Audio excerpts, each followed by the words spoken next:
Pakistan's Prime Minister Imran Khan is presently in China, strengthening ties between the two nations and, more importantly, is also seeking funds for his cash-strapped nation. The two sides have also released a joint statement before Imran Khan left for Shanghai. Now, as expected, China has lauded Pakistan for its peace efforts with India through dialogue. China has maintained that it appreciates Pakistan's quest for peace through dialogue, cooperation and negotiations with India.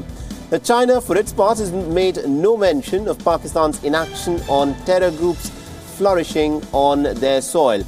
China itself continues to block the ban on the designated terrorist Masood Azhar.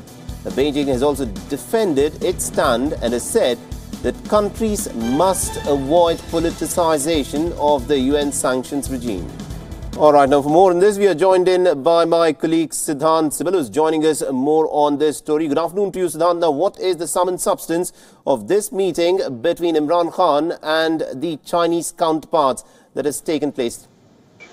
Well, the meeting in Beijing is over now. All the action takes place in Shanghai, where the focus will be on business. But remember, just before leaving Beijing, the joint statement was released by the Chinese side and the Pakistani side, and of course it exposes the duplicity of Beijing and Islamabad, both not mentioning the terrorist safe havens in Pakistan. The joint statement exposes the hypocrisy of Pakistan, especially because Pakistan condemned the separatism and terrorism in China's provinces, including on the East Turkestan Islamic movement, but fails to mention its responsibility in the Indian state of Jammu and Kashmir, how Islamabad has been aiding, abetting terrorism in Jammu and Kashmir.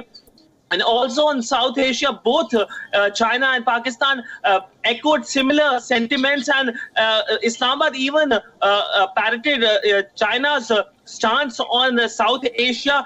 There was also, of course, mention of India also in the statement. China lauded Islamabad's peace effort, the so-called peace efforts of the Imran Khan government, saying that Imran Khan government's efforts of peace and dialogue with India is something that needs to be lauded. And of course, without mentioning Kashmir, they said that settlement of the outstanding disputes between two neighbors should take place. Absolutely, indeed. We'll have to leave it there. Thank you very much indeed, Siddhant, for joining us and getting us all those updates.